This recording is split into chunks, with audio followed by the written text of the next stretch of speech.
राजपा जी ने दसिया कि इंडिया में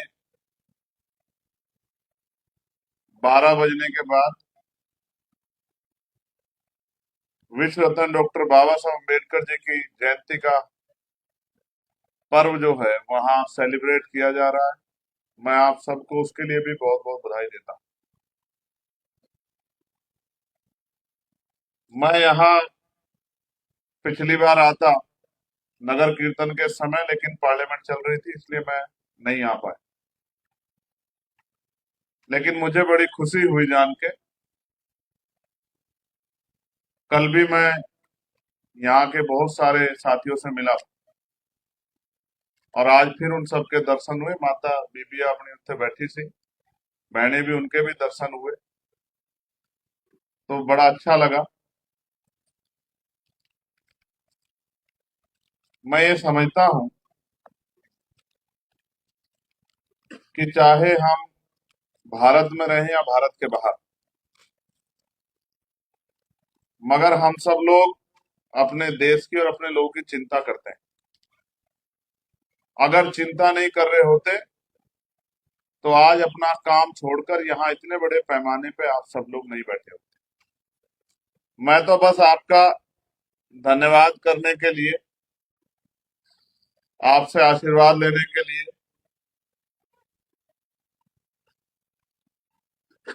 आपको देखने के लिए आया हूँ कि आपके हालचाल कैसे हैं। भारत वालों के तो मैं देखता ही हूँ, लेकिन यहाँ जो लोग आ गए हैं उनके हालातों में किस तरह के बदलाव हुए हैं वो देखने के लिए आया। मैं एक स्टूडेंट भी हूँ अभी भारतीय राजनीति में, मैं सीख भी रहा हूँ। मैंने ये सीखा है अपने नेता मान्यवर साहब श्री काशीराम से और अन्य महापुरुषों से कि आदमी को अपने जीवन के अंत समय तक सीखना चाहिए। वो अपने छोटे से भी सीख सकता है और अपने से बड़े से भी। तो मैं तो अभी सीख रहा हूँ और मेरा मानना है धीरे धीरे सीख के हम लोग जो अधूरा काम महापुरुषों का रह गया, जो मानवता का सपना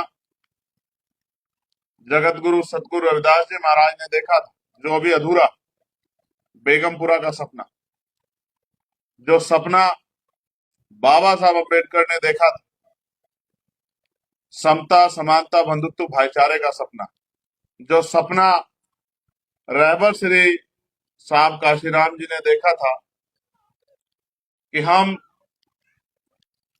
इज्जत और सम्मान की जिंदगी जीने वाला समाज बनेंगे, अभी वो अधूरा है। उनका अनुयायी होने के नाते मैं अपने कंधों पे ये भार समझता हूँ कि हमें उनके अधूरे काम को पूरा करना। अगर हमने उनका अधूरा काम नहीं पूरा किया तो शायद आने वाली पीढ़ियां हमें माफ नहीं करेंगी। जिस तरह से समय बदल रहा है, आप भी देख रहे होंगे कि जिस सफर में पहले कई दिन लगते थे, बढ़ती टेक्नोलॉजी के कारण अब वो आसान हो गया है। पहले शायद कैलिफोर्निया के लिए सीधी फ्लाइट नहीं होती होंगी, तो आपको कई कनेक्टिंग फ्लाइट लेनी पड़ती होंगी। लेकिन अब तो समय बदल रहा है, अलग अलग स्टेट के लिए अलग अलग सीधी फ्लाइटें हैं, कम समय में ज्यादा लंबा सफर तय हो जाता। उसी तरह से दुनिया भी बदल रही।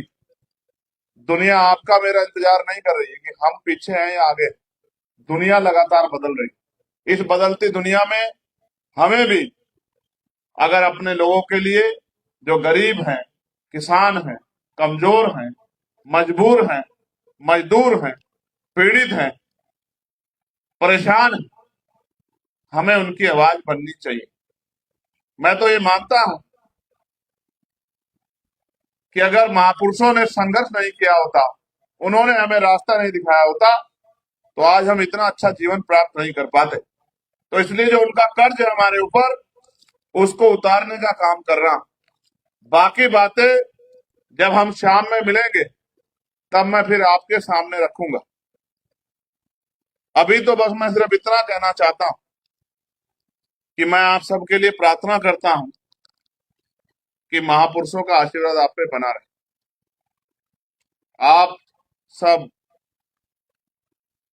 आगे बढ़ें, तरक्की करें, खूब सम्मान प्राप्त करें, आपके परिवारों में कोई परेशानियां ना रहे, आपके सारे काम पूरे हों और आप मान सम्मान के साथ ही अपने जीवन को जीते रहें।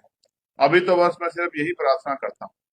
बाकी जब शाम के समय, क्योंकि इसी शहर में एक और कार्यक्रम डॉक्टर बाबा साहब अम्बेडकर की बर्थ एनिवर्सरी सेलिब्रेशन का हम लोगों ने रखा, तब जब मैं उसमें अपनी बात रखूंगा तो अपने बारे में भी आपको बताऊंगा और जो हम वहां कर रहे हैं उसके बारे में भी मैं आपको बताऊंगा और जो हम करने वाले हैं उसके बारे में भी बताऊंगा और तब तक बताता रहूंगा जब तक क्या तो वो काम पूरा ना हो जाए या जब तक उस काम को पूरा करने वाले लोग मन पक्का करके तैयार ना हो जाए।